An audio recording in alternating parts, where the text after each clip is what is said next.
Technical education ऐं research YouTube channel में मिली करे अॼु असां क्लास चौथों जो सबक़ 15 पढ़ंदासूं।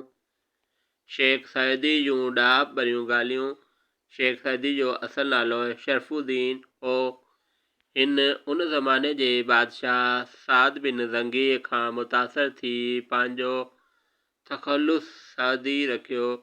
शेख सादी रहमतुल्लाह ईरान जे शहर शिराज़ जो रहाको हो। संदसि घराणो दीनदार हो।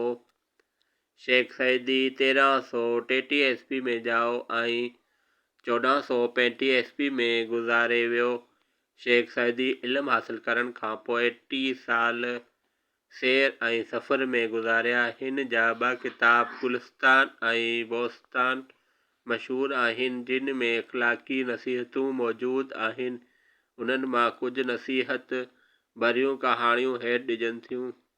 सोणे सलूक जो बदिलो ॻाल्हि कंदा आहिनि त हिकिड़े अमीर शख़्स हिकु ॾींहुं कंहिं यतीम ॿार जे पेर मां कंडो कढियो। जॾहिं उहो शख़्स मरी वियो त कंहिं माण्हू खेसि ख़्वाब में ॾिठो त हू बाग़नि में घुमी फिरी रहियो आहे ऐं ॾाढो ख़ुशि नज़र अचे पियो। ख़्वाब दौरान उन शख़्स अमीर माण्हू खां पुछियो त ए अमीर शख़्स, उन जो राज़ कहिड़ो आहे? अव्हीं बाग़नि में घुमो पिया ऐं ॾाढा ख़ुशि पिया नज़र अचो। अमीर शख़्स वराणियो त अदा ॻाल्हि इहा आहे त मूं हिकु ॾिहाड़े कंहिं यतीम ॿार जे पेर मां कंडो कढियो हो। मुंहिंजो इहो कमु अलाह साईं खे एॾो त पसंदि आयो जो हिन मुंहिंजे हिन नंढिड़े नेकी जे बदिले मूं खे जन्नत अता कई, जिते जे बाग़नि में आऊं घुमां पियो। कफ़ायत शारी हिकु कंजूस माण्हू जॾहिं मरी वियो त उन जो वारिस संदसि पुटु थियो। इहो छोकिरो ॾाढो सख़ी साबित थियो। पंहिंजो माल मिल्कियत ख़ुदा जी राह में ख़र्च करणु लॻो। हर वक़्तु संदसि घर में महिमान ॾिसण में ईंदा हुआ। हिन पंहिंजनि परावनि सभिनी खे ख़ुशि करे छॾियो। हिकु ॾाहे शख़्स खेसि नसीहत कई त अल्लाह जी राह में भले ख़र्च कजे, पर फ़ज़ूल ख़र्ची न कजे। कफ़ायत सां ख़र्च करे ॾुखे वक़्त लाइ कुझु बचाए रखिजे। आज़ादी ग़ुलामीअ खां बहितर आहे। ॻाल्हि कंदा आहिनि त हिकिड़ा 2 ॿाहिरि हूंदा हुआ।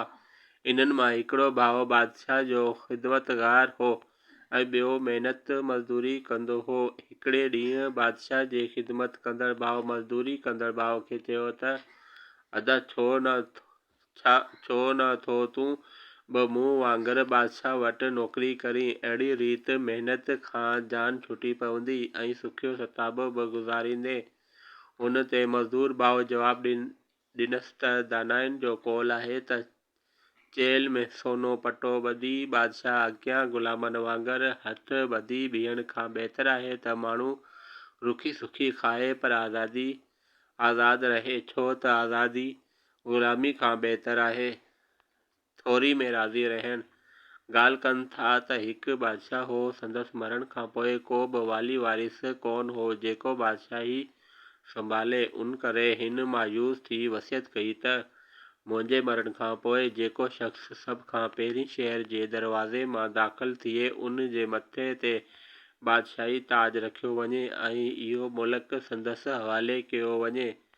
इत्फ़ाक़ सां बादशाह जे मरण खां पोइ जेको पहिरियों शख़्स दरवाज़े मां दाख़िल थियो, उहो हिकु फ़क़ीर हो जंहिंखे चतियनि लॻल कपिड़ा पातल हुआ। बादशाह जे वसियत मूजिबि मुल्क संदसि हवाले कयो वियो ऐं समूरो शाही ख़ज़ानो बि खेसि मिलियो। कुझु ॾींहं खां पोइ अमीरनि संदसि हुकुम मञण खां इनकार कयो ऐं हुकूमत कमज़ोर थियण लॻी। इहा हालत ॾिसी फ़क़ीर बादशाह परेशान थियण लॻो। उन विच में हिकु दोस्त साणुसि मिलण आयो। फ़क़ीर खे बादशाह जी सूरत में ॾिसी ॾाढो ख़ुशि थियो ऐं खेसि मुबारकूं ॾिनाई। फ़क़ीर दोस्त खे चयो, मूं खे मुबारकूं न ॾे, पर अफ़सोस कर उन लाइ जो जॾहिं हिन खां अॻु तूं मूं खे ॾिठो हो त मूं खे फ़क़्ति मानीअ जो फ़िक्रु हूंदो हो, पर हाणे जॾहिं मूं खे बादशाह जी सूरत में ॾिठो अथई त मूं खे पंहिंजे पूरे मुल्क जो फ़िक्रु आहे। तकबुर जो अंजाम। हिकु भेरे को ग़रीब शख़्स पंहिंजी ग़ुर्बत खां तंग थी कंहिं अमीर शख़्स वटि पहुतो। हिन खेसि पंहिंजो हाल ॿुधाए खांसि मदद घुरी। अमीर शख़्स हो त शाहूकार, पर दिलि जो ग़रीब हो, उन करे हिन ग़रीब खे धिका ॾियारे कढे छॾियो। अलाह साईं खे इन अमीर जी इहा हरकत पसंदि न आई ऐं खेसि जल्द ई दौलत खां महरूम करे छॾियाईं। नौकर चाकर खेसि छॾे हलिया विया। इन्हनि मां हिकु ख़ादिम कंहिं ॿिए अमीर शख़्स वटि वञी नौकर बीठो। हिकु ॾींहुं उहो ख़ादिम पंहिंजे मालिक खे मानी खाराए रहियो हो त कंहिं फ़क़ीर अची दरवाज़े ते सदा हईं। उहो अमीर शख़्स हिकु ख़ुदा तरस इंसान हो, जंहिं पंहिंजे ख़ादिम खे चयो त हू सवाली लाइ मानी खणे वञे। ख़ादिम जॾहिं खेसि मानी खाराई मोटियो त रोईंदो आयो। मालिक खांसि रोइण जो सबबु पुछियो। हिन वराणियो त मुंहिंजा साईं, जेको फ़क़ीर कश्तो खणी पिनी रहियो हो, सो कंहिं वक़्तु वॾो दौलतमंद हो ऐं आऊं वटि नौकर होसि। खेसि हिन हाल में ॾिसी मूंखे तमामु घणो ॾुख पहुतो।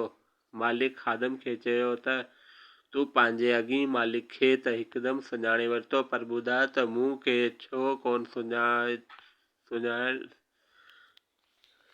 सुञाणई। मूं ॾांहुं निहार ऐं सुञाणण जी कोशिश कर। आऊं इहो ई सवाली आहियां जेको हिकु ॾींहुं तुंहिंजे मालिक वटि ख़ैरात लाइ आयो हुअसि। हिन मूंखे धिका ॾेई पंहिंजे दर तां धिकारे छॾियो हो। अॼु तो जंहिं हाल में खेसि ॾिठो, इहो संदसि इन्हनि बदअमलनि जो नतीजो आहे। चैनल खे सब्सक्राइब कंदा जी तव्हांखे वधीक वीडियोज़ जी ॼाण मिलंदी रहंदी।